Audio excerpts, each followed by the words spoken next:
Conscience Guide Team by Sheepdog and Shepherd. Hey Lammy, we got a guest shepherd today, a retired Navy chaplain by the name of Rob Crossan. We gotta listen up.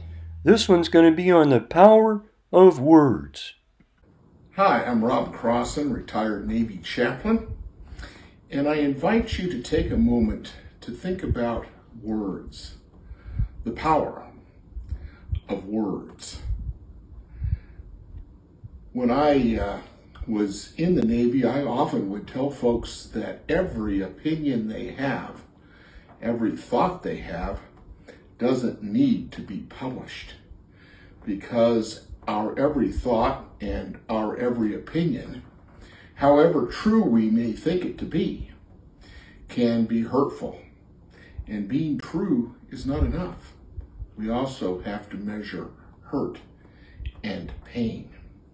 We had a saying in the Navy: never write what you can say, never say what you can nod, never nod what you can wink.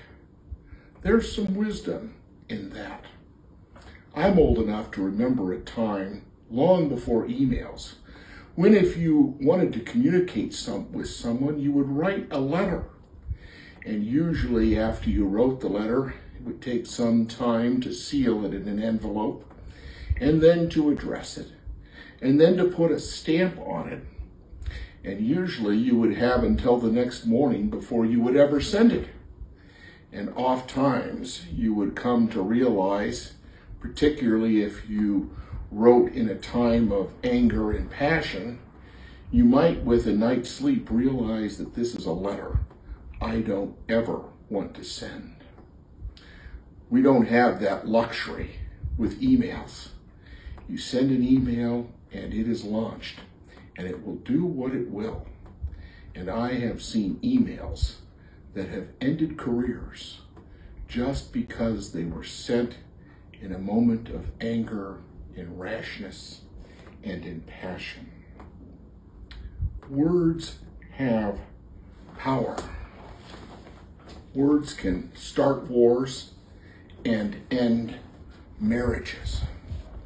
Words can cut far more deeply than a knife and hurt far more than a left hook to the jaw.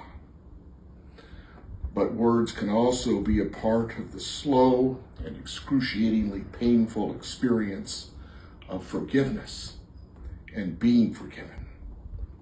Words can be a part of second chances and new beginnings. There are words that should never be spoken. Words like "I hate you," "I wish you were never born," "I wish I had never met you," "You're a loser." And then there are words that can never be spoken often enough. "I love you," "I forgive you," "You're the best thing that ever happened to me," "I'll give you another chance." But one thing is certain: words left unspoken fall harmlessly to the ground.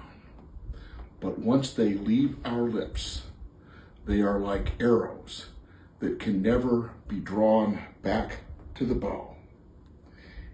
They have power, and they will go out and do whatever they will, for weal or for woe. Consider your words. Special thanks to guest shepherd Chaplain Rob Crossan, videographer Becky, voiceover artists Sharon Kay and Rick, content consultant Ed. In memory of Commander Ron Ritter, Chaplain Corps, United States Navy. Chaplain Ritter employed his words to assist people in coping with grief resulting from the death of a loved one.